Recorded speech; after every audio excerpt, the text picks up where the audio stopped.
Hey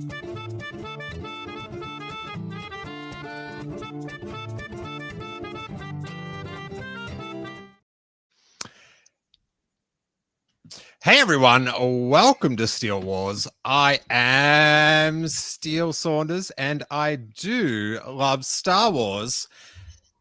And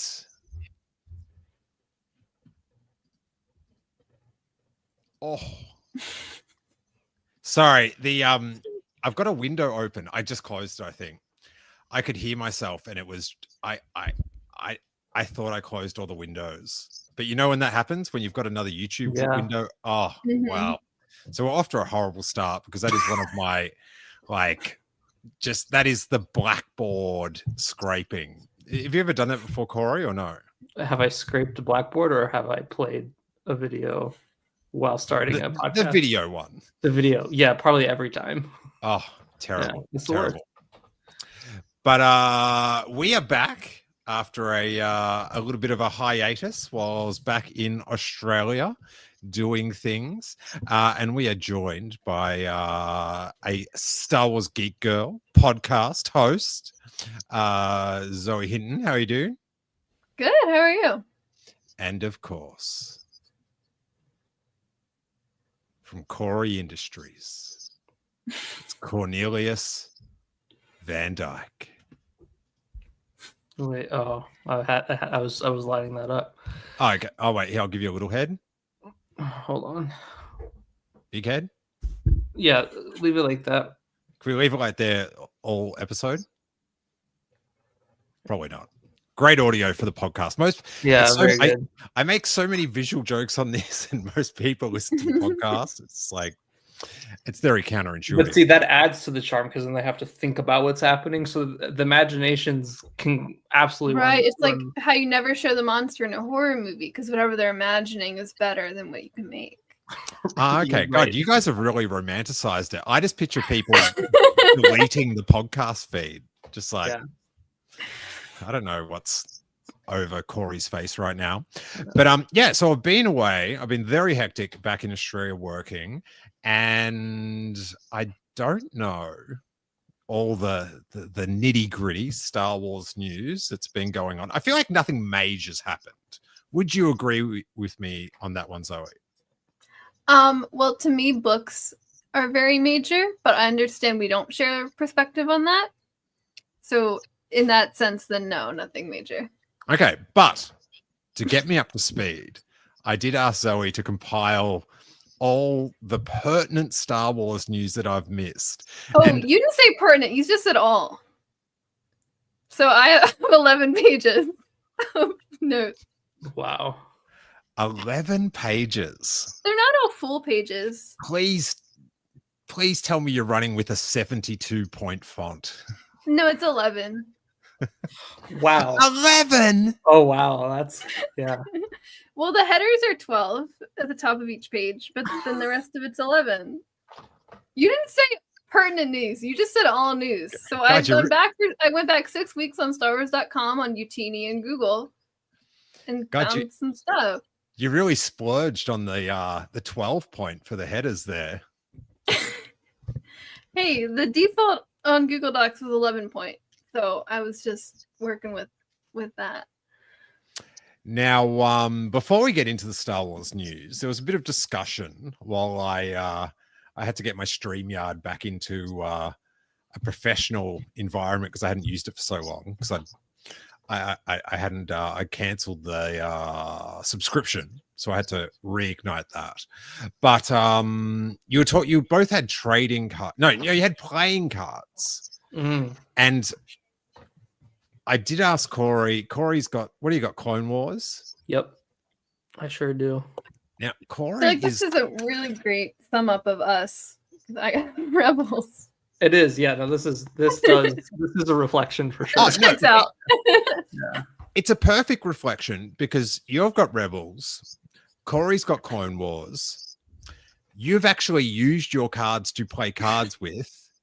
Corey's just left them sealed in packet. He just had to pay his penance to Dave Filoni and buy the pack of cards. That is exactly what happened.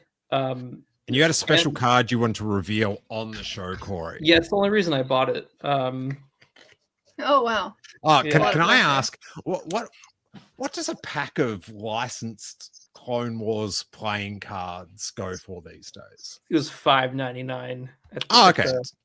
Yeah, it's pretty good. You know, that's why I got it, because it was decently priced. Wouldn't pay more than that. That's like 1/5 of a smoothie at Erewhon. Yeah, I don't know what that means, but sure. Zoe does. I do. I tried one. I just feel like I had to try one when I was hanging out with Max, and I was like, I should probably, have at least one Erewhon smoothie while I live so close temporarily. It was all right. Yeah, you gotta have they're spectacular.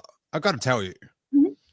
I got like a turmeric mango one. It was very good. I wouldn't pay the price for it again, but it was delicious. Yeah, they're good, but they're at $20. It's I didn't pay 20. Oh, how much you pay? 12. 12 or 13. God, yeah. You must have got the most budget well, one there. It was good though. It was like 12 or 13. All right, nice. I'm glad you went the economical route. I normally go. They do some iced coffee thing that I had once, like on my birthday or something, and it was tremendous. But I just can't consume a $10 plus like drink that's not going to make me like cut loose. It's just I'm happy with a $5 smoothie. I got to tell you. But Corey, what was the card you wanted to reveal? A lot just happened there. You have to do it like a magician. Oh, I wouldn't know how to do that. Here, well, actually, sure. Wait, just before you show it, Corey, just 2 seconds. Just 2 seconds. I'm just too excited. Sorry. Oh my goodness, I think I've told this story here before, because you showed it, it has to be done. That guy I saw at Disneyland a couple weeks after we did that bit, and like I've never wanted. I don't like when I see celebrities out and about. I don't usually like approach them. This was the one time where I was like, I think this would make sense to go and take a picture and put it on the show, but he had too many people around him. But so everyone was like fanning out on him. No, his security. Really? Yeah, really? No one knew who he was. I don't even really know who he is. It's just based on. I just know him based on that commercial. So he was a full-on VIP. Like yeah. He had like the whole, the Disney people walking with him and all that. Anyways, here's my card. It's 5 for 5s, and that's why I bought it. So I hope everyone. That's awesome. Thank you. I hope everyone felt that reveal was as exciting as it could have possibly been when I bought this set. Because instead of paying $20 for a smoothie, you can buy 4 of these and have a good time. Wow. Does the Empire Strikes Back version have a similar setup for IG-88? I would hope so. But there's no yeah, maybe, but there's no 88, so I don't. There's 8. There's 8s. That's true. There is 8s. Okay. Yeah. Is Fives' name 5? I thought it was spelt different than the actual number 5. Well, it's because his number is CT5555, so they call him Fives, and that's his name. Okay. Well, there's no card 555 either, Corey. So that's true. Yeah. You got me there. Do you think you've got problems? Take a look. Every time. Rick. So good. And what's your special card, Zoe? Oh, well, we were talking earlier because this deck was made like for season, like it must have been made. I've had this for a while. It must have been made for like promo for like season 1 of Rebels. Because like, as you get into the show, you get side characters like like Katsuanyo, Hondo shows up, like Rex is in it. Like you get all these people, but then this was all just season 1, so they make this one of Amdawabo. Remember Amdawabo? The guy that Sabine talks to in a different language that one time with Rapion R2 there. Riff, or we have she says it. we have the guy from Andor. That's not the guy from Andor. That is the guy from Andor. It's the guy from Attack of the Clones, I think. No, it's the guy from Andor. No, he looks different. He looks different to me. Something up. Well, he's a cartoon. And then we also have my favorite card is the Sabine, it's the Queen of Hearts. What a shock. Ooh, that's a good one. It is a good one. Yes, Sabine is the Queen of Hearts and Diamonds, and Hera is the Queen of Clubs and Spades. That tracks, actually. That is. Yeah. And then Zeb is the King of Hearts and Diamonds. Kanan's the King of Clubs and Spades. And then all of the Jacks are Ezra. And then all of the 10s are Chopper. I'll be honest, I don't know what any of that means, but looking through the set of cards I've got. Thanks for being honest with us, Corey. You're welcome. I hope that provides some context. You got Pre-Vizsla, he's got a heart. Yeah. That feels not correct. You do know how cards work though, don't you? I think we're figuring out the answer to that. It's no. I think that there's a lot of, I played a lot of Uno growing up. I like Uno. Star Wars Uno. Yeah. Oh, it's an amazing game, but not that very informative on how a card deck works. Yeah, so basically, I just got it for the pictures, but Corey's in Vegas at the tables waiting for a reverse. Well, I don't know. Well, actually, there's like a whole thing going on right now with Uno, like coming to Las Vegas for like to have their own tables and stuff. So it's happening. Yeah, it's in the works. I want to know. I want to know how that works because, like, I feel like I'm pretty good at Uno. Is it Uno or Uno? I always say it the wrong way. Uno. It's Uno. I sadly get corrected by my 6-year-old son. It means one. In Spanish. Yeah. Why are there so many different this is what Turbo asks. Why are there so many different variations of Uno now? Or Uno? Is it Uno? Am I saying it right? Uno. It is equally as funny with me not knowing how to play this that you two did not know that Uno meant one. Like that's I knew Uno meant one. That's just steal. I know, I did know that. Oh no, I'm saying that's a steal. Oh, okay. I said you. I said you too. I was like, no. Your Uno knowledge is perfect. Listen, if Corey can get one up on me, Christmas has come early.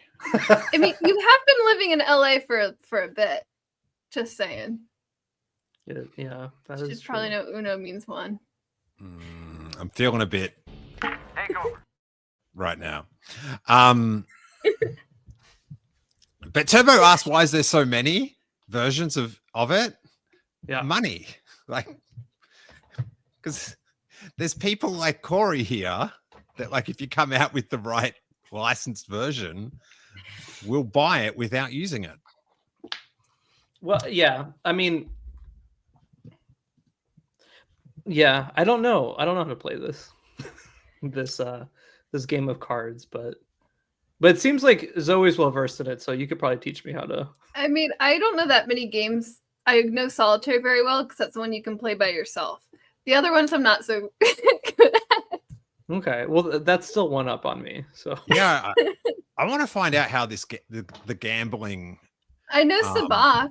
Uno would work. That's cool. I don't know. I don't want to learn the made-up card game. I want to learn a true classic card game. Aren't all card games made up? It's true. They are. Yeah, but like they didn't say like Uno wasn't in a movie and then they just tried to make up some rules for it later on. Like, do you know what I mean? As far as we I mean, know. sure. Ugh. Maybe, yeah. Maybe there an Uno movie. You don't know. There is going to Might be be. an Uno movie. There is not. In the Mattel verse, I think they said that. They were Oh, I gonna do heard it. about this. Yeah. Fascinating. Yeah. The Uno attack. That is a ripper. Have you ever I seen that? love Uno Attack. My Oh. cousin had that. We would always play that growing up. It was fun. It's Ah. it's very difficult. It's very anxiety inducing. It's so exciting when someone gets all those cards. There's like a machine that shoots cards at you, and I remember just like attack, yes! It was fantastic. All right, Zoe, what do you got for us? Okay. I feel So- like we need to play a game. I feel like I'm going to keep score at what I think if it was Star Wars news or not. Well, it's all Star Wars. I just don't think you'll care about a lot of Right. it. News. But it's all Star I know Wars. exactly what you're like, just based Not on what I've seen the last few weeks. news. I think I have I also most. wasn't sure how far back to go. But my first one is the Star Wars Emmy nominations. Did you keep up with this, Steele? I did. Okay. Run us through the I'm starting off well. You've started off with a news point. Yeah. Okay. If you So bring up the Andrew- release, if you bring up the release of the season 2 Rebels playing card set, that's That going would be straight newsworthy. in- That in would the I not news. tell you. I would be excited for that. Anyway, okay, so Andor got 14 Emmy nominations, which is unprecedented for Star Wars. It's very exciting. So they got a nomination for Outstanding Drama Series. They got Outstanding Production Design for a Narrative Period or Fantasy Program, specifically for Episode 8, Who Are You? They got Outstanding Cinematography for a series for Episode 3, Harvest. Outstanding Fantasy Sci-Fi Costume Design for Harvest, Episode 3. Outstanding Directing Oh, for a drama. wait. What happened in Harvest? Like what? Harvest what are the, is the like, one what are the where costumes? the costume. Well, that's so that's the wedding. It's Leia's wedding Okay. Yeah. in Episode bang. 3, as well That's all I as need to on know. the Good costumes. Outstanding Fantasy Sci-Fi Costume Design. Outstanding Directing for a Drama Series in Episode 8, Who Are You? Outstanding Picture Editing for a Drama Series in Episode 8. Outstanding Music Composition for a Series, Original Dramatic Score for Episode 8. Outstanding Original Music and Lyrics for Episode 8. Outstanding Guest. The song. Oh. And how all those Gormans like they were actually there singing in this made up language. Incredible. Yeah. And then, so these were the only 2 acting nominations Andor got. So they got I didn't know they outstanding. got any. They got 2.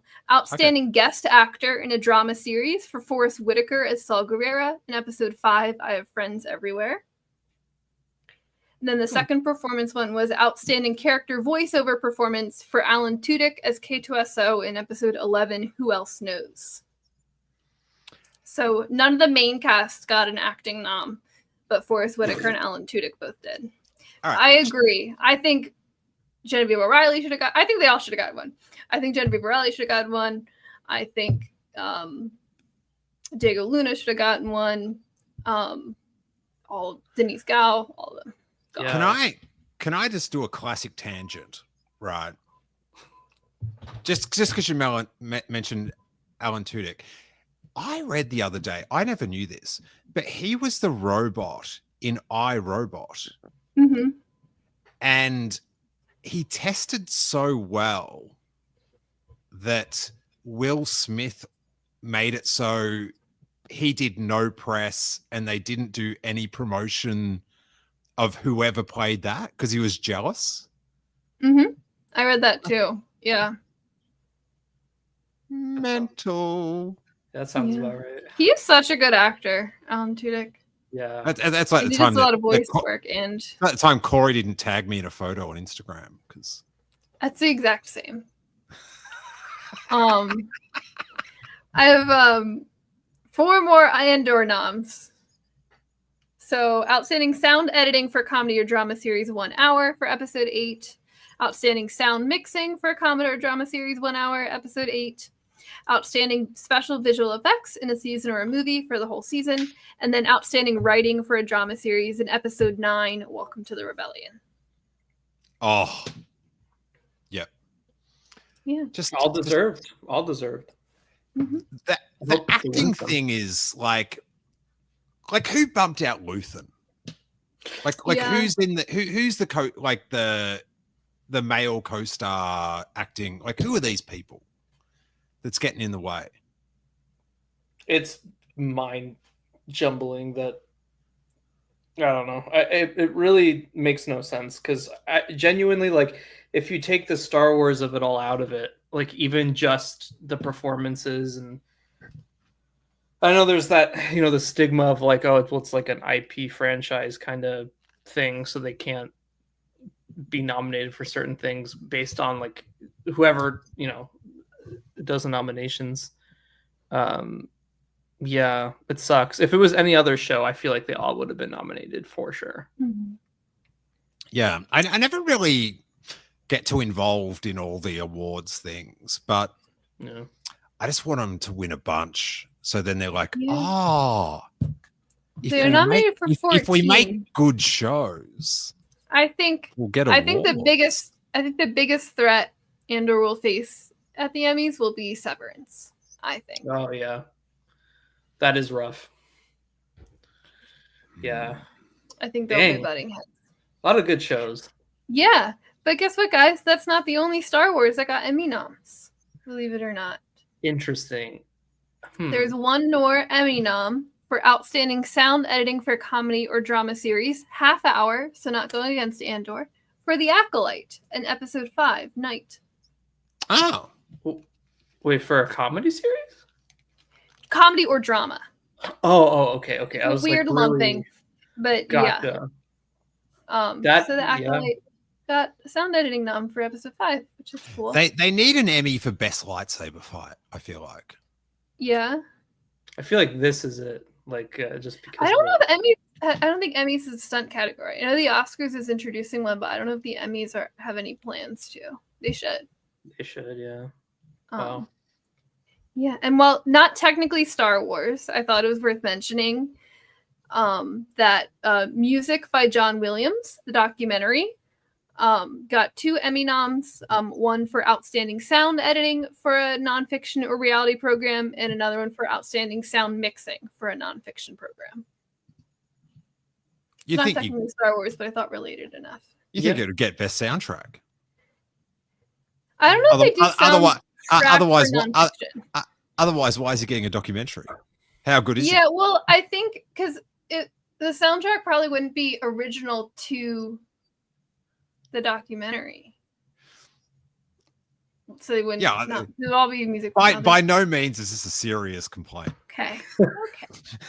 Okay. So that's the Emmys. Are you ready for your absolute favorite news, Steele? Wait there. So there was a Lucasfilm publishing panel at San Diego Comic-Con. Team created. Sorry. There's a Lucasfilm publishing panel at San Diego Comic-Con. Oh, Corey, did you go to Comic-Con? No. Zoe, go to Comic-Con? No. Dang it. Yeah. I'm going to LA Comic-Con next month. Okay. It's a good one. I do like that one. Okay, so for the High Republic, which I know Steele loves very much. I'm not anti-High Republic. Don't paint me. I'm just like meh to the books because I tell you what did me right. That's what they are. It is the books. That's what the High Republic is books.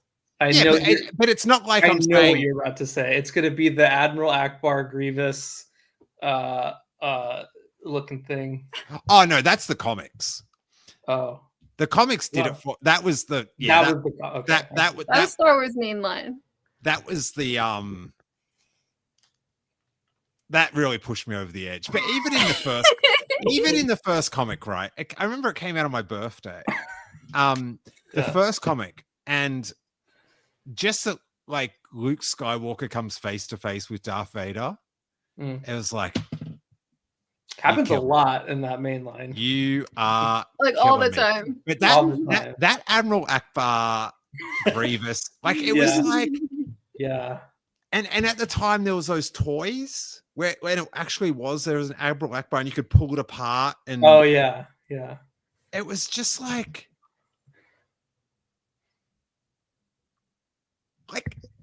how good's the weed in San Francisco? That's what I have to ask. Do you think Andor would have gotten more Emmy noms if they had Admiral Akbar, General Grievous in it? I think the show would have been terrible. I think that's what makes it great. Is there's nothing goofy like that. I don't know. Like Tony Gilroy has the magic to make something amazing. So maybe it would work. No. Wait, I'm back to I can't remember what I was actually going to say. Oh, you don't like the Nameless in the High Republic that eat the Force out of people. That's what you don't like. Oh no, I totally forgotten about that. The thing that did me the thing that did me with the books, right, that really annoyed me, and it's such a little thing, was that at the end of the Force Awakens novel, Rey meets Poe. And then at the end of the Last Jedi, Rey meets Poe. And then I was like, oh, these books are useless. I maintain that she forgot. Look, she probably met a lot of people on the Resistance base. He's just some guy. I maintain that she forgot. She went through so much in that couple of days. You have got a huge future in politics. I'm just saying, she totally could have forgot. He's just one guy. She forgot Oscar Isaac. That's what. Yeah, just some guy. Oh my god. Dude, and even the High Republic. Dude. Sorry. That was Rey. She hit her head a few times. It's been a while since I've seen her. While you were gone, the phase 3, which was the final phase of the High Republic, the comics concluded July 30th, and the Art of the High Republic Volume 2 released August 19th. They did. I have to say, for those listening to the podcast, Corey is amazing. Instead of having to I'm not pulling up any images or anything. He's got the images in real life. He's holding up the I don't know. How did you get that comic? So, have you guys? Because the minute that you told me that Zoe made it, I have things right here that I know are going to be on this list. That's so funny. That's very funny. They also announced a new comic book coming December 9th. It's called Young Jedi Adventures, The Training Sessions. It's about the 3 kids from the Young Jedi Adventures training with one of the High Republic book characters, who's a Wookiee named Buryaga. It's by David Scheidt and Daniel Jose Older.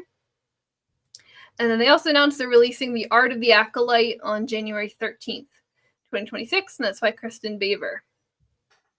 I am. Are they going to show the penmanship for the memo that cancelled the series? Is that part of it or no? Probably not, but the book's not out yet, so who knows? It's one of those that you can in some books how they have like memorabilia inside that you can pull out, and at the end there's an envelope in there. You open it up and it's a cancellation notice. Yeah. I laugh, but I so wanted it to keep going. It was they were setting it up. That guy looked around the rock, saw the back of Yoda's head. What's going to happen next? Good characters. Mm-hmm. I thought that. I would love to. Yeah, I would love to see the rest. They never should have kept the twins secret. I can't go down that rabbit hole of rant again. But they also announced a new Dark Horse comic series called Star Wars Tales from the Nightlands. It's about a galactic boogeyman called the Nightlander. He seeks to possess a living host and bring misery and despair to the galaxy. And the character design is based on Ian McKay concept art for what was going to be Darth Maul, but they decided was too freaky. It's by Kevin Scott, and the first issue releases September 5th. The lights were low. Sorry. I just thought that fit. Spooky. No? Yeah. All right. You've got two ticks on the news side so far, Zoe. Yeah. There's also, There's also Hyperspace Stories, General Grievous, which is an original Dark Horse graphic novel following Grievous stalking a Jedi and their clone battalion on the jungle planet Katau by Michael Morecki. or maybe Marachi, I don't actually know, comes out early 2026. There's also Hyperspace Stories Tide of Terror, a Dark Horse comic series about Kit Fisto exploring an ocean planet and fending off fierce beasts in the sea. That's by George Mann. The first issue actually already came out on July 30th, and we have more currently coming out. They also revealed a new book called Industrial Light and Magic, 50 Years of Innovation. I think the title is pretty obvious. It's a book celebrating 50 years of ILM's work, releasing early 2026 by Ian Fales. Between what films is that one set? I think that's between episodes 8 and 9. Okay, interesting. They also released they announced the Mandalorian Visual Guide by Pablo Hidalgo. It's an in-depth look at seasons 1 through 3. It comes out in May 2026, right before the Mandalorian and Grogu movie. And they also can you get one that's just series 1 and 2? No, I don't think so, but you can probably take out some of the pages if you're that inclined. Interesting. Just draw over it. Yes, scribble it. And then there's a book called You're My Little Grogu. It's a rhyming board book coming out in April 2026, written by Grace Barnowski, out by Kaylee McCabe. Can I just say, this is the most comprehensive thing we've ever done in 10, 11 years. We're still on page 2. But just all the books, like I don't think we've ever listed that many things ever. I have a couple more. There's Hyperspace Stories, The Bad Batch Rogue Agents. It's a comic miniseries about the Bad Batch from Dark Horse, written also by Michael Marachi, coming out. The first issue comes out December of this year. They also announced Low Red Moon, which is a prequel novel to the Outlaws video game about your companion in the game, ND5, as well as his former owner, Jalen Vrax. Is written by Mike Chen. I've definitely got one for that one. I've just got to find it. Okay. Grasping it for comes straws. out February 3rd. Sorry. That is a deep cut. It's a prequel to a side character from an app game. He's kind of the game just came out this past year. Star Wars Outlaws came out last year. No, it's an Xbox game. Oh, okay. It did not do well. I loved it. It's a very good game. It's still a good game. It's definitely still. It has a cool story, and there's a commando droid with a trench coat, and that's the best thing. And the commando droid with the trench coat is who this book is about. Oh, yes, it's about him and his former owner before the events of the game. That actually does sound cool. It's a great game. Yeah, it's a cool. It's by Mike Chen, who wrote Brotherhood, which is like the Anakin and Obi-Wan book, in my opinion. How many premises for Star Wars books do you think begin with "it's before the"? Oh, probably like all of them. Yeah, all of them. I think, honestly, because they haven't really done anything post Rise of Skywalker, so it's all. Give me an after the. Well, we're getting there. They usually leave after the for the screen. Because, like, you know, when they wiped the EU, very controversial. There was angry billboards. It was a whole kerfuffle. Are you old enough to remember angry billboards about the Star Wars EU, Zoe? I was 14, yeah, or 13. I remember. That wasn't too long ago. That was like at the time, it just didn't hit me the way it should have. But that was the first sign of like, half of us are crazy. Like. The billboard, but yeah, like, and Kathleen Kennedy was saying how they're all going to link up and stuff, and I always thought there was going to be books like between stuff that would feed the next thing. Like, remember, like they did it once, that Catalyst book before Rogue One. Well, all the movies, and the movies had tie-in books like that. Up through, yeah, all the sequels plus Rogue One and Solo all had books like that. Yeah, but they were not. Did they say you read that them? Much? I read a couple, and then I was like, I thought the Solo books were really good. The tie-ins to Solo, and what was the one for Rise of Skywalker? The big one, Resistance Reborn. It's really, really good. It came tie-in for Rise of Skywalker. Ray and Poe meet each other in that one too.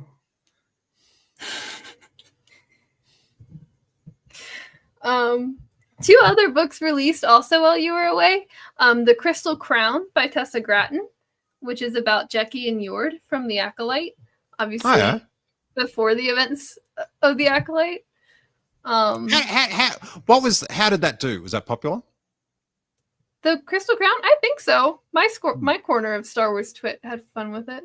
Yeah, I wasn't sure if the people that would be into it would just go, well, you're not making any more shows, so I'm not going to buy it. But maybe they bought it to show that they should make more.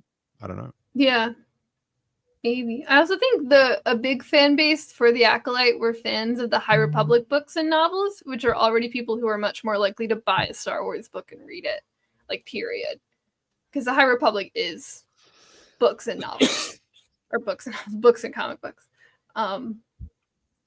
So yeah, and then the other book, and this one I think probably did seem to sell a little better, was Sanctuary, a Bad Batch novel. Oh my god, Corey. It's so pretty. Wow. By Lamar Giles. I'm almost on Crystal Crown. Have not started Sanctuary yet. I'm very excited. It takes place during season 2 of the Bad Batch. And everyone seems to really like it. Reading a book about all clones, like in book form, I'd be so confused. Because I can barely keep track of who they all are when I can see them. Well, I feel like it'd be easier in book form. It could be way easier. Yeah, because it's like when you're seeing them, you're seeing that they're identical. But in the book form, it's names, which they look just as different as any other character would, because it's letters on the page. Yeah, but I need, because like when I was reading the EU, like back in the day, before, like, I guess after the prequels, and I remember I was like, I don't know, I was like 30 years after Return of the Jedi, and there was like some dude that had a robot arm, and like it just gotten away. Like Luke and Han and Leia weren't really in it anymore in these books. And I remember reading it, and I was halfway through the book, and I'm just like, I got no idea who any of these people are. And then I just closed the book, and that was it. Quit. I feel like Bad Batch genuinely would be the easier, like even like on screen clone distinctions. With the fact that they're all very distinct. They're all very distinct, yeah. Like I've never felt more lost and confused in those, like when they have the trailers for the next series of a Clone Wars thing, and a new clone comes in, and everyone's like in the crowd at celebrations, like, oh, and I'm just like, what? God. That was me when they had Cody in the Bad Batch season. Yep. Oh my god. Trailer. I was freaking out. I was like just screaming for Cody. Celebration Anaheim. I'm just bewildered. Everyone, was excited for the live action stuff, which, yeah, of course. But that Cody reveal, that was my highlight for all the panels. That was my highlight at Japan too, is the animation panel. I was like, yeah, that's cool. Yeah. Like, oh, you're doing all that stuff. Maul Shadow Lord. That's where I'm at. I think there was a better reveal at Celebration Anaheim, but whatever. Might be just my personal opinion. Oh, that did happen, huh? That was, yeah. Okay. Yes. Yeah. I forgot that was kind of a big moment. Continue, Zoe. Okay, so that's the publishing panel. There's also a Star Wars Hasbro panel at San Diego Comic-Con. Oh, cool. This is there's nothing I love more than sitting at the back of this panel and hearing the oohs and the ahs and the emotion, the disgust, the delight. Yeah. The lightsaber waving at the start. Yeah, well, I don't have oohs and ahs. I just have a list. But they're doing some Black Series sets of Star Wars duels. So they have Anakin versus Obi-Wan on Mustafar, which includes little like lava pieces and platform pieces, as well as a Mace versus Palpatine piece, including lightning hands. And then they have Vader versus Luke on Bespin as a set. So I am your father. Corey's giving thumbs up. They also announced a Clone Wars Anakin and Captain Rex Black Series duo. as well as a Jango Fett figure for the Black Series, an Asajj Ventress Bounty Hunter costume figure. Not her Bounty Hunter costume from the Bad Batch. Her old one from the Clone Wars is the one they're doing. Have they got a figure? Sorry, pardon me. Have they got a Stranger yet? Is there a Stranger coming? That was the next one on my list. Was the Speaking Stranger? of, Oh wow! Yes. That was literally the next bullet point. Was the Stranger from the Acolyte? So those are all the Black Series. And they also announced a few more figures for the Vintage Collection, a new Han Solo Vintage Collection, a new Chewbacca, a set of the spirits from Return of the Jedi, so Obi-Wan, Anakin, and Yoda, and then so it's Anakin, it's Hayden Ghost? It's Hayden. Both heads. Hayden Ghost. Well, or it is both heads. That's right. Yeah. You can swap and decide which one you want. And then you Or can just just roll headless. the other head around between your Just fingers. headless, Or just yeah. headless. Having holding each head in each hand, and then It's a good Halloween decoration. it'd be good if you could that's cool, Cora. Yeah, sick. What a great character. He was showing me the Stranger figure for everyone listening. They should make all the heads that come off, so you could have like tall Ghost Yoda. I think you can take the head off of. Most of the heads you can. For those figures. Really? Mm-hmm. What an age. Yeah. Yay. And then the Clone Shock Trooper was the other vintage collection. Then they also announced the new next vintage collection, the HasLab crowdfunding that they're doing. So when they do like the crowdfunds, and it's the Republic gunship. How's that? And so how's that doing at the moment? Not I good. have not checked. Okay, not good. I So it saw. comes- Sorry, just a tangent, which I love. Sorry. I That's can't. I can't not tange. It's I saw photos of the box of the cantina, and the photos are amazing. Like of the lit up, like they've sort of lit up behind it, like on the box, and they've got like it's just one of the best character. Like because I always loved the characters, like on the boxes how they set them up, like since I was a little kid, Yeah. and they've done just an outstanding effort with that cantina. That is some sweet box art. That's my tange. Yeah. So that if that happens, the gunship, it would come with 2 clone pilot figures as well as 2 interchangeable nose art panels, which I think sounds pretty cool. Finally, some clone figures. Yes. And then it would also come with 2 vehicle stands, and then they had stretch goals where, like, if they made more than what they had wanted originally, they would make these figures. They would make a Coleman Trebor figure, Saesee Tin, and Agent Kolar. Very, very honestly, genuinely exciting. But it's the price point.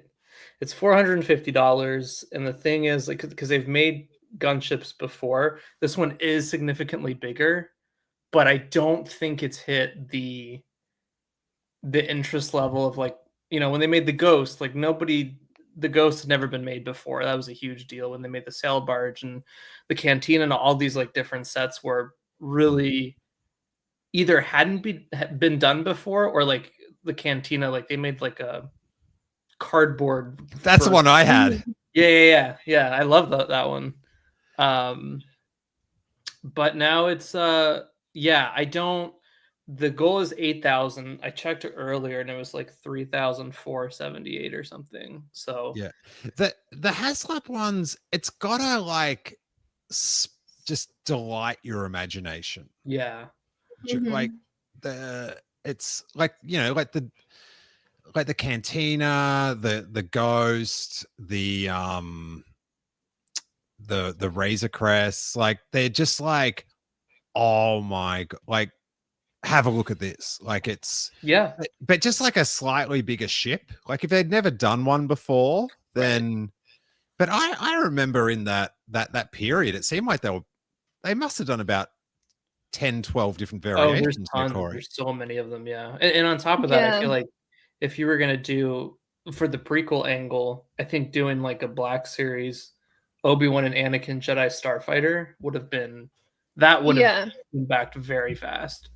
I think But- the problem is like compared to maybe the original trilogy, like when the Clone Wars was coming out, there were so many, because I had so many of them growing up, so many big playset toy like ships like that. Oh, they Like I went remember I had one crazy. of those.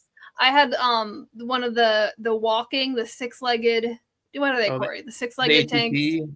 Yeah, one of those Yeah. where the legs would fall off all the time. Yep. I still have my Ahsoka starship, like Jedi's, like the Clone Wars was so merchandised in that specific way that I think it's hard to get people to throw their money behind a new thing in the way that HasLab wants. Where I think like Rebels didn't really get that as much. Yeah. Even I would say like the sequel trilogy, like there was a ton of sequel trilogy figures, but you couldn't like buy like a play set that was Rey's AT-AT house or like Right. the Maz's bar on Takadana. Yeah. You know what I mean? Where I feel like the Clone Wars specifically was so merchandised. Like you couldn't go Yeah, there's anywhere so without much out there. tripping on Clone Wars when it Yeah. was Oh. coming out. Because at that time, people were just like, they just had their credit cards and they were like, please let me swipe it. In the Clone Wars, Corey, what would be your HasLab suggestion? The Twilight from the Clone Wars movie. It's the ship. Yeah, It's they like a used weird it. little. It's like it's a very unique design, and It they- sort of has a wing that turns around. It's Yeah. Mhm. Yep, that's the one. I would have, because I think you do 'Cause that. that one was not made weirdly enough. in a no, big form. they made a Lego made one, but yeah, Hasbro never did it. And you put in, a new Ahsoka, Anakin. You put Little Rhoda in Rhoda. there. You put a little Rhoda in it. Yeah, And the little hologram medical droid from the movie too. I would have backed that. Yeah, I would have backed that. But I wouldn't Yeah. have, but I would support it spiritually and emotionally. there you go. They would have brought out a little see-through Zoe figure. She's spiritually right. supporting it. Yeah. Oh my Stretch goal. gosh. Yeah. Well, that's all the Hasbro stuff that I. Hey, that's there. I gotta say, so I did put the pressure on. You're 3 for 3 thus far. Okay. So my next one is half Star Wars. So it's the Lucas Museum of Narrative Art. They had a panel at San Diego Comic-Con. It was George Lucas's first time there in forever. It's a crazy panel. And they talked a lot about like the mentality behind the Wait, did you museum say and, like, all that stuff. In forever, or it was? Did you say George Lucas? No, he'd He hasn't never been been there. there. No, I ever. thought he was there in 76. No, he wasn't there. Oh. Like Mark Hamill was there, Okay. and I knew Star Wars was there in 76. Okay. So this is his and first time there ever. Alan, someone. God, I'm forgetting all my old school Star Wars. But yeah, no, he'd never Okay. actually like set foot at the Comic Con. So this is Lucas's first time there. They talk a lot about like the idea behind the museum and the spirit of it. And they also confirmed some of the displays that you'll see there. So we're gonna be able to see Luke Skywalker's land speeder from A New Hope. There's gonna be a 1-to-1 replica of Grievous's wheel bike from Revenge of the Sith. A full-scale version of Anakin's N1 Starfighter from The Phantom Menace. We're gonna have the speeder bikes from Return of the Jedi, and concept art from all of the first 6 Star Wars movies. That was all the Star Wars displays they mentioned specifically. There's also not Star Wars stuff there too, including the first drawing of Flash Gordon from 1934, the original art of Iron Man's debut comic from 1968, illustrations from the Peanuts creator Charles Schulz, and then other works from people like Norman Rockwell, Jack Kirby, Frida Kahlo, and more. And That's that was really an cool. museum of art. That's exciting. I'm excited for that too. Do we have any word on admission? No. And more But importantly for when us, my dad was visiting, we yearly did drive passes. around it. When my dad was visiting, we did drive around it. Like you can drive and see it being built. It's pretty cool looking, even though it's not done. Yeah, we've driven past it a fair few times because we go down to the Natural History Museum, and Oh, that's right. Yeah, it's right there. yeah, so we've seen it through. The last time we were down there, it was looking pretty pretty good. But yeah, gotta get a season pass. That's what we need, guys. So yeah, that was that panel. They also announced this is no longer San Diego Comic-Con, but they also announced that A New Hope will be returning to theaters on April 30th, 2027. There'll be a re-release of A New Hope for the 50th anniversary of the film over the May 4th holiday weekend. And it is part of a promised year-long 50th anniversary celebration for Star Wars in 2027. No word on what any other part of that will be, but and we're getting A New Hope back. And it's special edition, yeah. They didn't specify on StarWars.com. Because you know they had that in London. They had that OG screening, and I'm pretty sure Kathleen Kennedy was there for that. Yeah, I think I read about that for next year or 2027. Like that would be something. I sort of They didn't specify on StarWars.com what version it would be, because I was wondering that too, but there's no official word on that. Like show the special edition. Just cut out the Jabba the Hutt bit, because it's just embarrassing. Put the original Jabba the Hutt in. But you got to keep McClunky. That's what I believe. Oh. You have to keep the McClunky cut. Oh, Zoe, you've just ruined the whole thing. That's for my me. text tone. If you text me and I have my ringer on, it's McClunky. All right, I'm just ringing you from now on because I don't want to exacerbate the problem. No, don't clunky me. Come on, George. Just chill out, bro. It's his vision. Are you going to deny him his vision? It wasn't his vision. Oh, my gosh. David's in the chat just trolling me. That sullies the whole thing. Now, listen. If we can just get the ear of this Lucasfilm licensing, let's keep. I'm sure you're going to come up with a great little logo for this 50th anniversary. It doesn't need to be as big as a postage stamp on every item. Remember there was like one anniversary and it was like, why is the logo so big? Yeah, that was obnoxious. It was the 40th, and squeeze it down. I do hope they don't clunky me. I'll take Jabba over the clunky. The clunky is Whoa! What's wrong with McClunky? Well, this one hit deep. I didn't expect this at all. Genuinely. Well, I don't like. I was like there. I was like, in the heat of the hand shoots first. The raging debates in when was that 1997 special edition. Born yet. Yeah.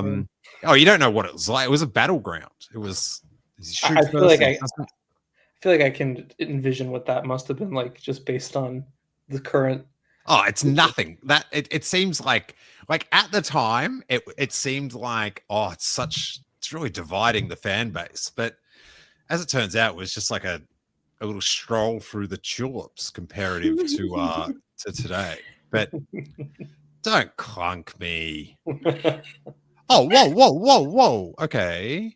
Turbo says he saw Star Wars at the Opera House the other week, and it was the non-McClunky version. Interesting. That's cool. But I would assume, Turbo, it was the special edition with no clunky. So it's the pre-Disney Plus. Like, I do have to give it up, though, to George Lucas for just leaving that little time bomb. Like, he put it in there, got his $5 billion, and just went, yeah, you'll see, dudes. That is pretty great, actually. If you think about it that way, yeah. That was like his, that was his Galen Erso moment. Exactly, yeah. In that case, I feel like it should stay. It should stay. It was George's. I think McClunky is beautiful. That is that's his version of passing gas and leaving the room. That is.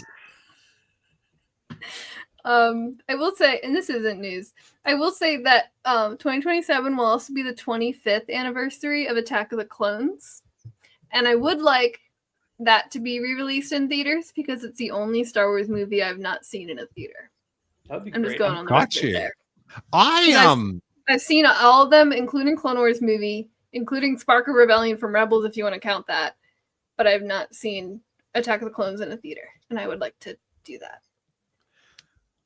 All right, Turbo says it was a special edition. I'll take that. Like now that you've like raised the dread with McClunky, when Han walks on Jabba's tail, I'll be like, oh, thank gosh, I'm just glad. But like, he's meant to be like in Return of the Jedi. When I was little, like I was scared of Jabba the Hutt.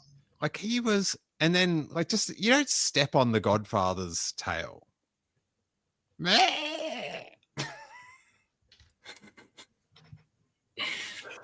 Whoa. I feel like, I feel like you could cut that scene, and I think they will. Honestly, I think they will. I think when they re-release it, it is going to be like, if they can just get rid of the tail step, I'm all about it. Just get rid of the tail. That's what makes it so pure. Oh, you got to get the tail step in there.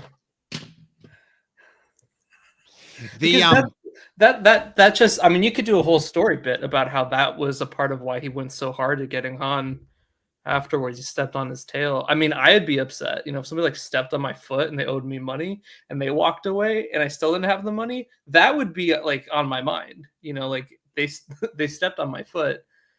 Gonna have to hang them on my wall. No, you would not do that. You'd just hold it in your body and then just tell me about it 6 months later. That's so accurate.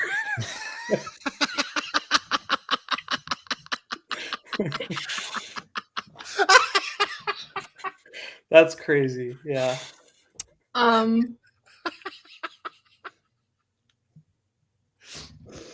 In more news, Lego Star Wars.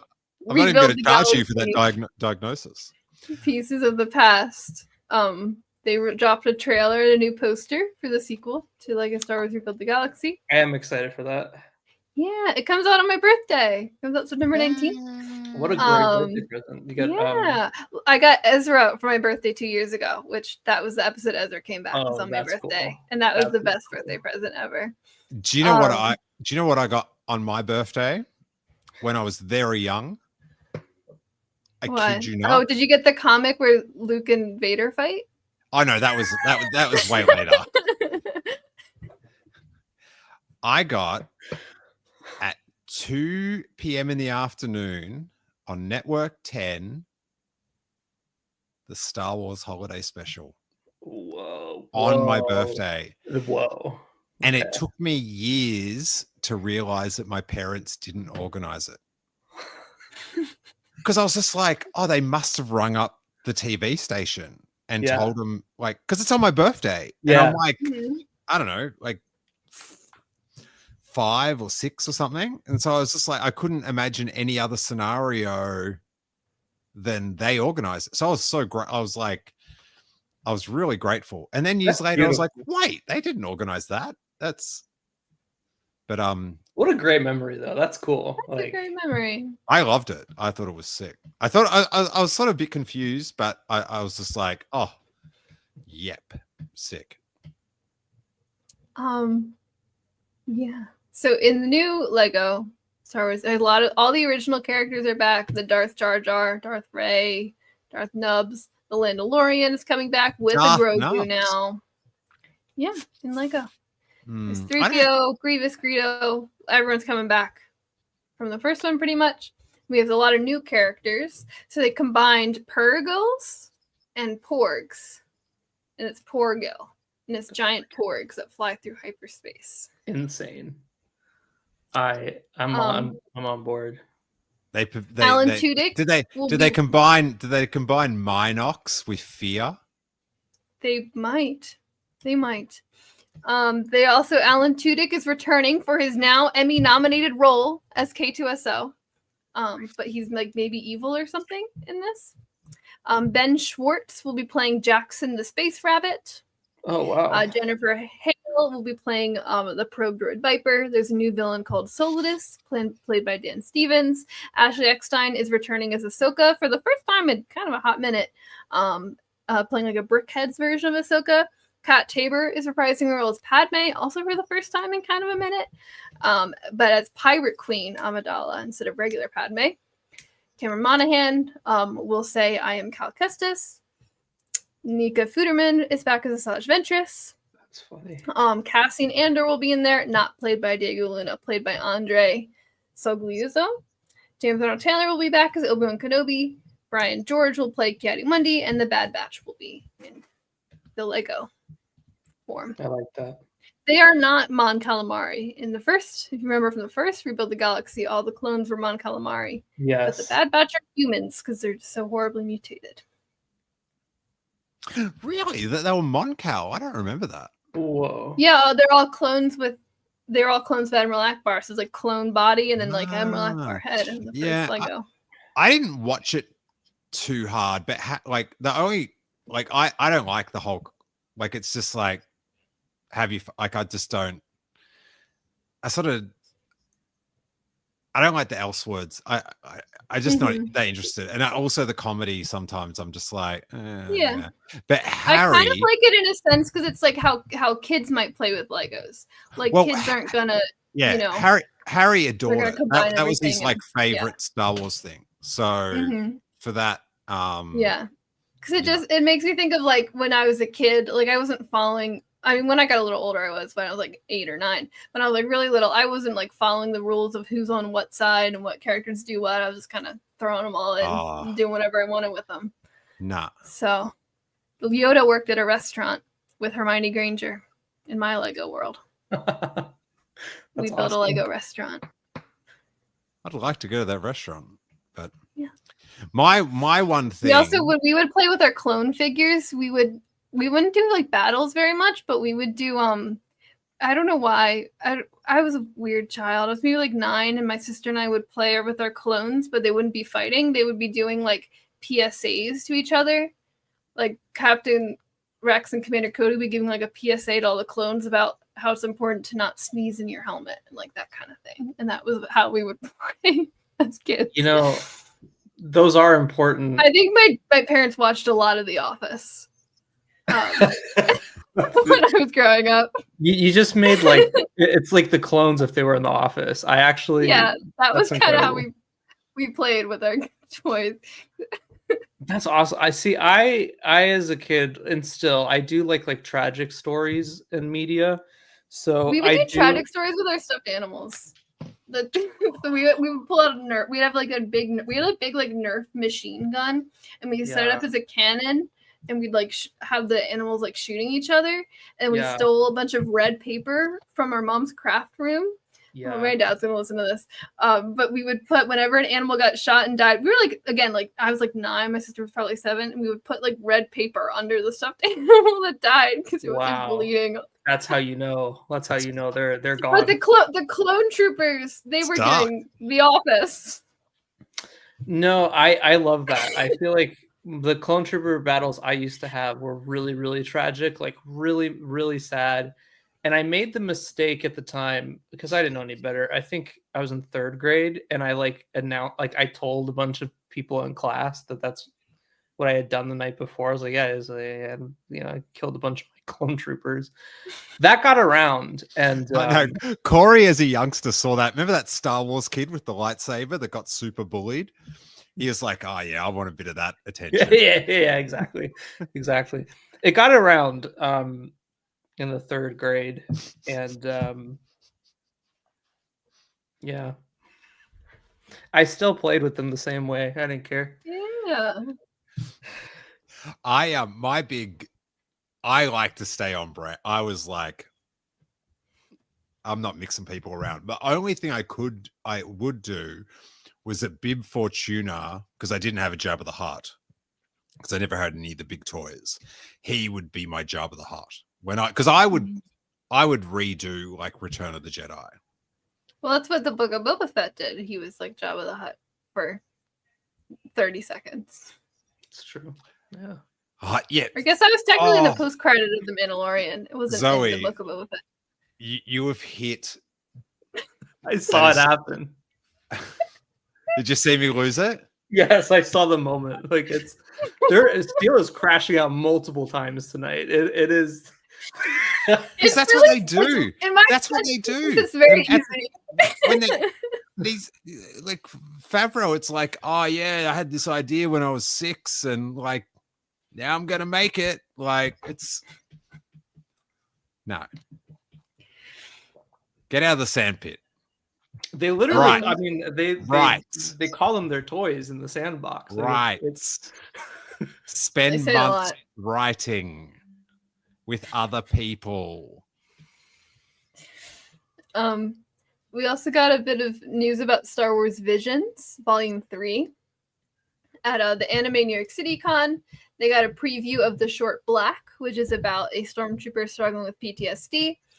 They shared some new key art for the season with a look at a few of the original characters, like cute little droids and stuff, as well as some returning favorites like Kara from Volume 1's The Ninth Jedi, which we're getting a sequel to, as well as F from Volume 1's The Village Bride, which we're also getting a sequel to. I'm very excited because I have done costumes of both F and Kara, so I'm very excited that those are the two that are getting sequels. That's really cool. And we got a release date. The full volume releases on Disney Plus on October 29th. Ooh, all at once. Okay. Yes. Nice. Then we're also getting a new Audible original. So this is the 4th Audible original they've done. 2 of them were High Republic. One was just Anakin, before you get started. I will have to say this is your official not news. So how is it not news? It's Star Wars. It's The Jaws of Jakku by Kevin Scott. It's about Rey between the Last Jedi and the Rise of Skywalker. Yeah, I don't know, but Corey didn't text me like, "Oh my god, you wouldn't believe what they just announced." Like, okay, okay. Someone's read a book. This is the 4th Audible original. Yeah, they only do them on Audible, not as physical books, which I'm normally not an audiobook person, so it's not my favorite, but I have liked the other ones that they did. And I think the High Republic one specifically worked really well as just audiobooks. But they've done one about Anakin and Obi-Wan, 2 High Republic ones, and then this one called The Jaws of Jakku. It's about Rey going back to Jakku after The Last Jedi with Finn and BB-8. They will encounter a young girl who's on a mission to save her family, and they'll embark beneath the sands of Jakku. It's going to be about 4 hours long, a bit under, only on audiobook on Audible. Releases October 9th. She also meets Poe in that one.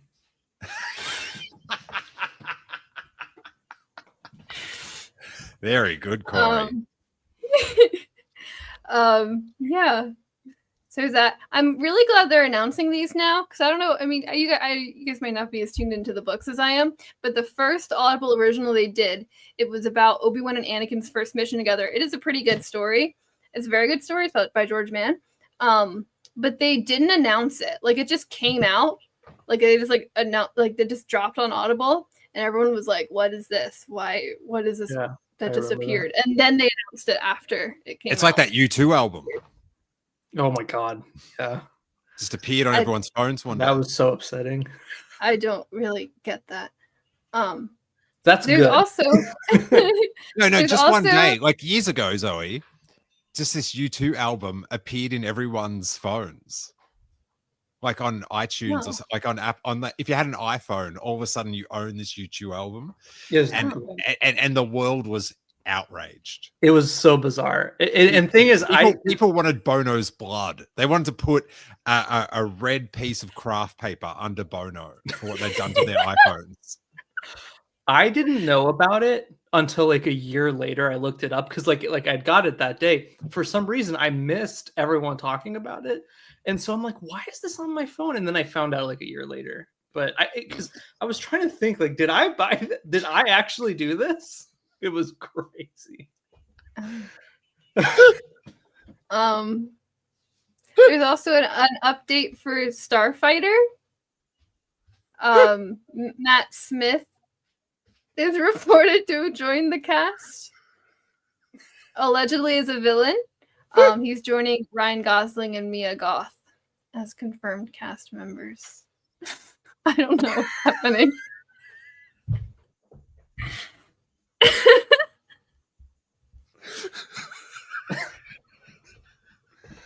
Wow. Oh, just Holy crap. see, this is the haunting thing. Corey's still sitting on more of these stories from his life that are just like, oh my god. Oh, buddy. You don't even know.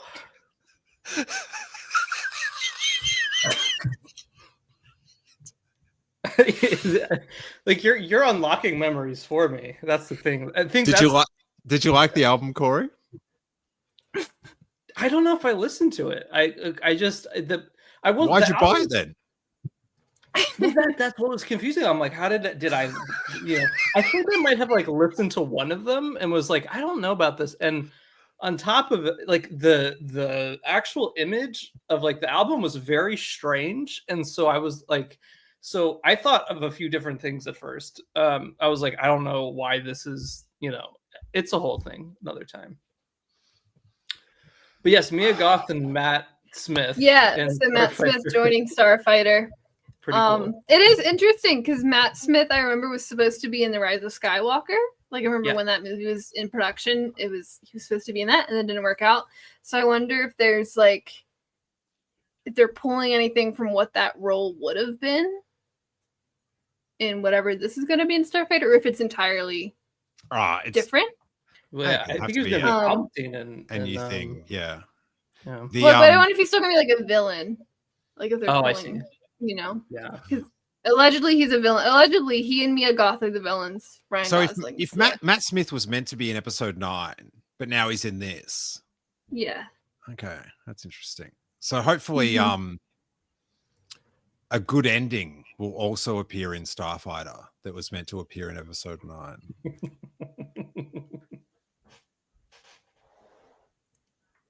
Yeah, that's all I got for that. And then the last I saved. Zoe's nose towels are so good. It's like, just like moving on. And and then I saved the best for last was the Andor for your consideration, Zine. Did you guys pick one of these up you're both in the LA? Oh my gosh, I was, it's crazy that because one of my friends asked me to pick that up for them because they're out of town. And I just remembered about that. Is that still a thing going? Like, is that? Or is that? I don't know. There was like a bunch of bookstores, and it said it was like while supplies last. No, so it depends on if you think supplies lasted or not. They also did post a PDF on StarWars.com of everything that's in it, so you can still read it without having the physical one. It is pretty cool. It has like some original art, like this K2SO stomping on a Gorman's fighter. The first page is Tony Gilroy's pitch, like his pitch he had to Disney. I don't want to tear this up, but the pitch he provided to Disney for season 2, like his whole kind of summary for it. There's like interviews in here. There's like close ups of like different props and like set pieces and costume designs and concept art. It's really cool. And there's like parts of scripts and stuff in there too. Cool. So did you have it? If you didn't, sorry. You go, Zoe. Sorry. I was just saying, if you weren't able to get one, there's like a very limited number of bookstores in LA that had them. If you weren't able to get one, again, StarWars.com has a PDF, so you can see the entire thing digitally. I also want to say I didn't know this was happening, so I didn't go to it. But the Gilroy brothers were at a Sunset Boulevard pop-up newsstand with this, signing copies. And I didn't go. I went to a different store. I have a funny story about... I used to walk past that newsstand every day when we lived up there. But yeah, I think maybe that happened on the day I got back. It did, because I texted, I think Harry called me to play Minecraft. Then I was talking to Jackie and I asked if they were going to pick one up. That's awesome. Yeah, because I hadn't been in the country, I forgot about the awards season. So I was just so puzzled about why they were doing this. I'm like, what are they promoting? Is that Radis? It's it's a Gorman pet, like one of the Gore is like walking him around. Oh. But since he mentioned, I'm gonna find it. Oh, there's like a little interview. There's like real interviews in here too with like Forrest Whitaker and stuff. There's also a fake interview with K2SO, like the character. It's pretty That's funny. cool. But I'm trying to find. There's like props from the bodega, and there's Did they do an appearance at Book Soup or something? I don't know. It's like down the road from there, but there's like a list of bookstores. I'm trying to find. They have the lyrics in English and in Gore to the Gorman National Anthem. Like in here. The fact that Andor made a zine, it's just like you're just making it harder for me to let go of how good your show is. We should me and Steele should do a video going around LA trying to find this.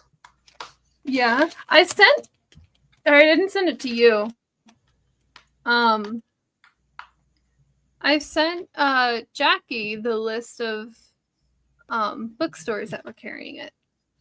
Yeah, I hadn't I went to I didn't have a Lost soul Books in downtown LA for it. Which is, by the way, a pretty cool what's it called? Hold on. Pretty cool bookstore. Lost Books? Didn't you? Why are you not connecting? Do you mean like the Last Bookstore or a different one? Lost Books. Okay. Plants and Vinyl. Sorry. Interesting. What was your amusing memory that you'd like to share, Corey? Sorry, Oh yeah. So Dan Gilroy. My mom was doing her taxes not too long ago when that was happening. And Dan Gilroy was doing his taxes like right next to her. What? Yeah. It earlier this year. Yeah. That's my Dan Gilroy story. Where were they? Like the TurboTax or something. I don't know. At like one of those shops. Yeah, he was telling the person that he like was like writing on Star Wars because I guess they'd asked like what was his profession, and he was like, oh, I run the Star Wars show, comes out in a couple of weeks, which I just thought was really funny. I found the lyrics to "We Are the Gore" in here. Hey. They have lyrics in English and in Gore. Zoe. Yeah. Don't find them. Sing them. No. And they also have sheet music from this theme where the song Cyril in Horror when Cyril's walking around after he leaves the compound in that episode. Good old Cyril. Someone posted on Twitter the other day, they found an old interview with Tony Gilroy from like before they even announced like the title of Andor. And he just mentioned like this show he was working on. He's like, yeah, and he's like talking about like, these different characters, and he fully name dropped Cyril. But it was like several years before Andor came out, so no one really paid attention. But it's kind of funny. Those Star Wars scoopers weren't on their game. No, they really weren't.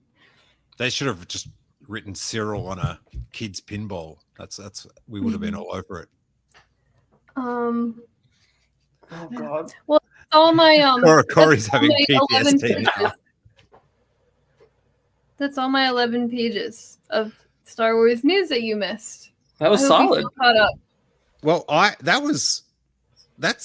you got 9-1. That's pretty good. It was Star Wars news. It's a new book. No. It's Star Wars. I admit. It was the news like bit. But I'm showing my prejudice. Yeah. There's an audiobook hate.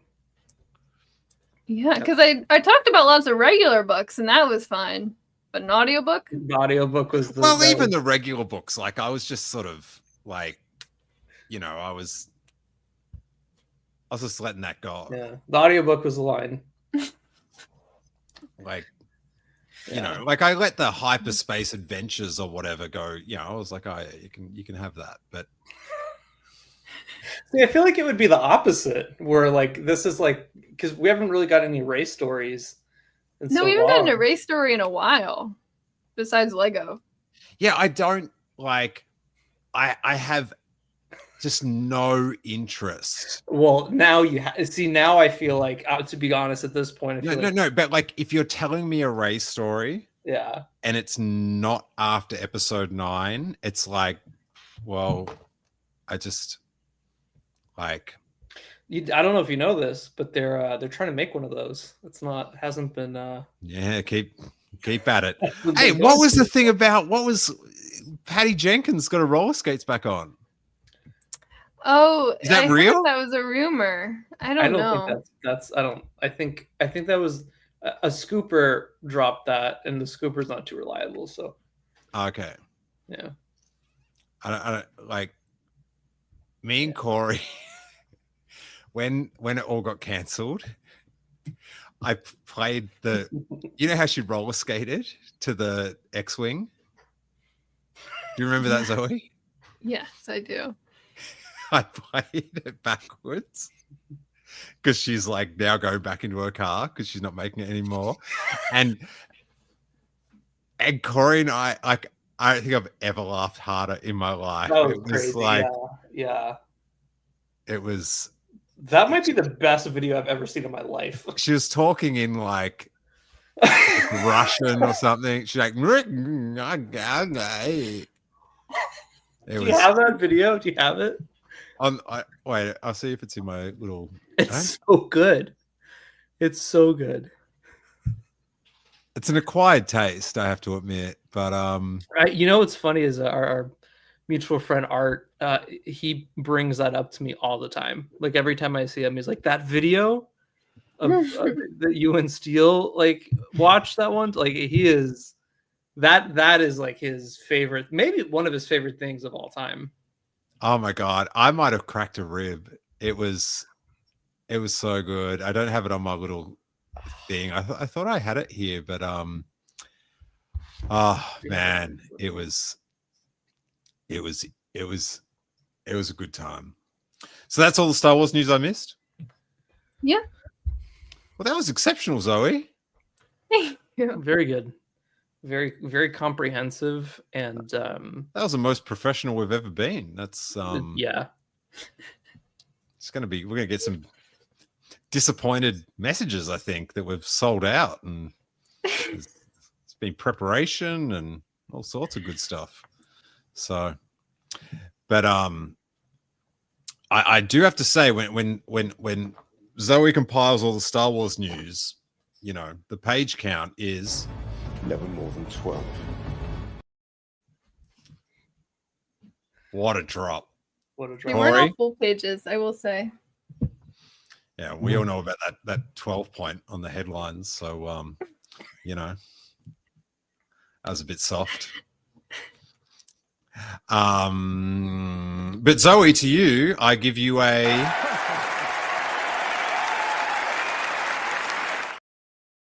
Wow. Louis Dreyfus. You get the one where Harrison Ford's like trying to eat his like chips in the background. Yeah. Oh, wait, I'll see. No. I've only got those two clapping things. But if you want to know how good movies are... When the lights begin to dim and we go somewhere we've never been before. To a psychiatrist.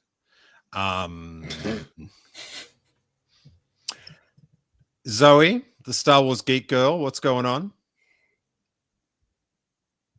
I mean, on the podcast. I'm not calling you. I'm the Star Wars not. Geek Girl. Honestly, not very much. Lizzie and I tend to work a lot. I tend to work in the mornings, and Lizzie tends to work in the nights, so it doesn't combine well for podcasting all the time. Gotcha. So we're on a bit of an accidental hiatus while we figure out scheduling. Also, Lizzie doesn't really read a lot of the books, so there's not as much to podcast about because it's just books right now. A lot of books for the next like 8 months. So when's the next cartoon come out? When's this Darth Maul one hit? Next year. Next year, they didn't say specifically. We do have the Lego special sequel on September 19th, and the Visions Volume 3 on October Okay. 29th. Yeah. So there's still some stuff. Yeah, I need some canonical stories. That's what. Well, we have Mandalorian and Grogu in May.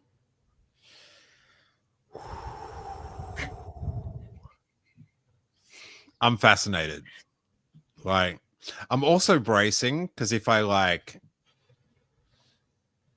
have feelings about it that aren't positive and it's getting rave review. Yeah, I don't know. I'm just that's season 3. That singed me so hard because it's just like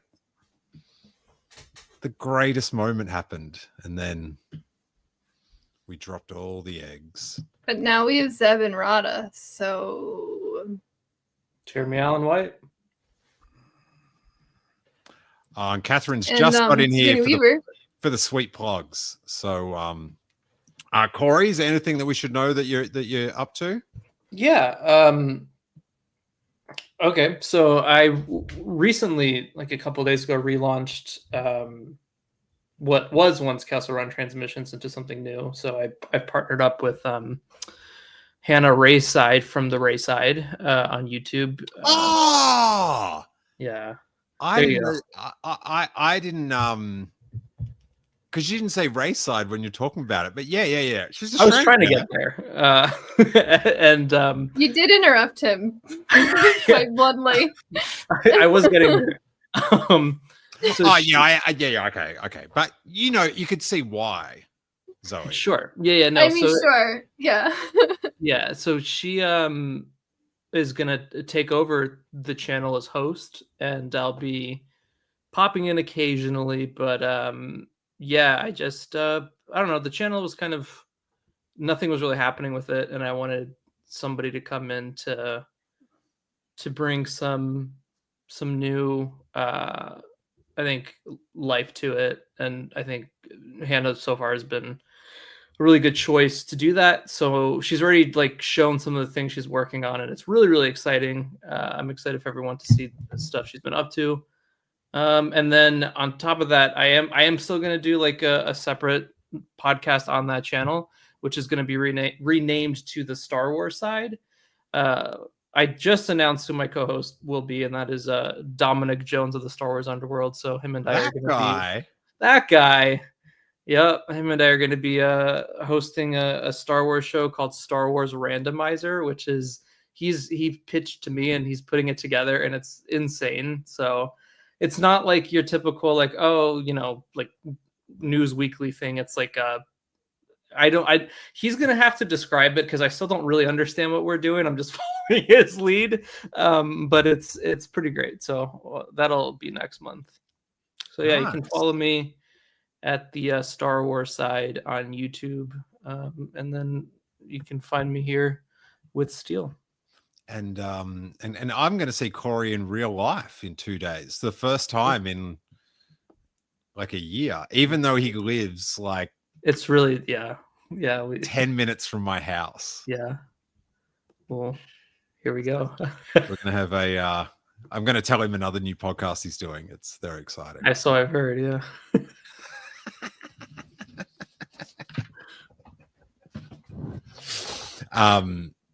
Yeah, but Zoe almost guessed it before, actually, by just happenstance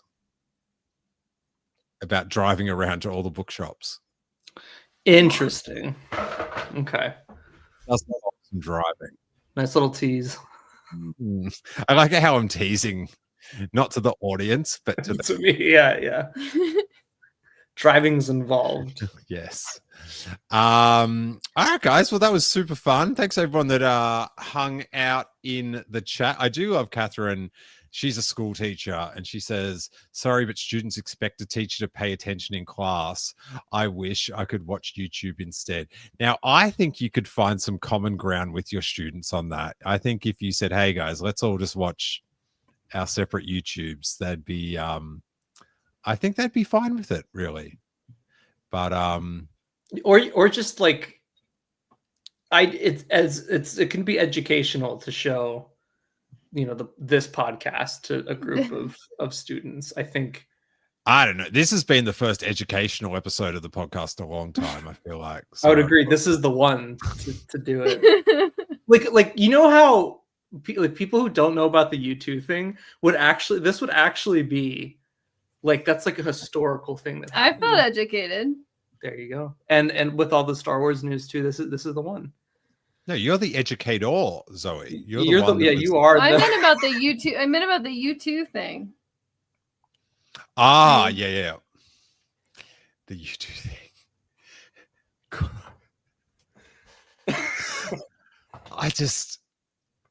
This is the thing with Corey. It's just like, what else has he got in there? Like, it's because it's just it really is too much. It's too much. Yeah. I just feel like I should just say random things to him to see if he's got a story about it, like Oreos. I do have a story about Oreos. I do actually. Yeah, that is something that happened last year with Oreo. Tell us. So last year, I lived in an apartment building with all my Art lived there, like my buddy Levi, Ben, Johnny of the All New Nerds. They lived there, and I had this tendency to like knock on their door and always like bring Oreo with me, and it got to the point where like wait Oreo, what like the cookie, do you mean? Yeah, okay. Yeah. Okay. And so I would bring the Oreo cookies like weekly, and it just got to the point where I was bringing so many that like at their apartments you'd see like a stack of them, because the speed in which I was refilling the cookies for them was quite crazy. So there's like a whole Oreo thing that happened, and I like Oreos, but I'm not like in love with Oreos, but it seemed like it was a whole thing. It was a tough time, but Oreos were getting me through it, and it's stacked up. Anyways, that's my Oreo. Is there a reason it was Oreos specifically? Like you didn't ever mix up like what snack you were bringing? I didn't change it up. No, I don't know. It just, I was always like, and I love Oreos, so yeah, I feel here like for it. Thank you. Exactly. It's like, what a blessing to be brought Oreos every week. Did you ever give them the Star Wars Oreos that they did? Okay. Yeah. Oh, maybe that's what. No, because it hadn't started yet. It was, but then it had started in the middle of me doing that, and it was like somehow I knew. I got so many of those. I've been doing trying to get the Star Wars Cokes. So what are you trying to get? Like, what are you looking for, a certain can, or are you just trying to get all the cans? Or yeah, I would like to get the Anakin and the Ahsoka, but it hasn't happened. I've gotten Kylo Ren. Oh, and one thing they do as well is when they pack the Cokes, it's the same. Like, if you get a pack of 24, it's the same character. Oh, that's unfortunate. Yeah, and I found out the hard way, but that is whack. It's insane. Because I got like a couple of the 24 packs. So it was like a lot of Coke, and I opened it up and it was like 72 Kylo Rens. So oh my god, Catherine, I have Cassian Coke. Yeah, there's Cassian Coke. Very good. It's like he's on the bottle. I got him as well. Hey, Corey, you should go down to do you live near that Ralph's on Fountain? I don't. Yeah, I think it's pretty close. They've got some like big Ahsoka cutouts for that like in all the red for the Coke thing. They've got like all these Coke displays. So interesting. You go in there and you play nice and ask. They might put your name on do it. You can record it. I don't know if I could bear witness to that. I think I'd be so entertained I'd explode. The awkwardness of what could happen. I've done that before, for sure. Well, thanks everyone. Thanks for hanging out. For our patrons, I'll be doing a Star Wars Year by podcast with Hawes this week, which is very exciting. And thanks for Zoe and Cornelius for showing me a good time. And what else is there to say? But May McClunky.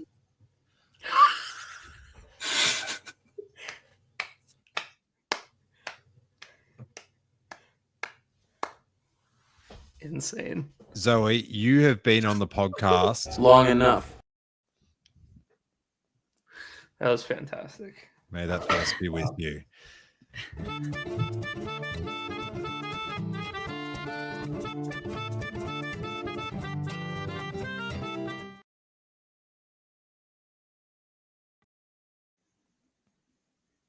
We're having a perfectly good wrap up, Zoe, and then you had to like sully it.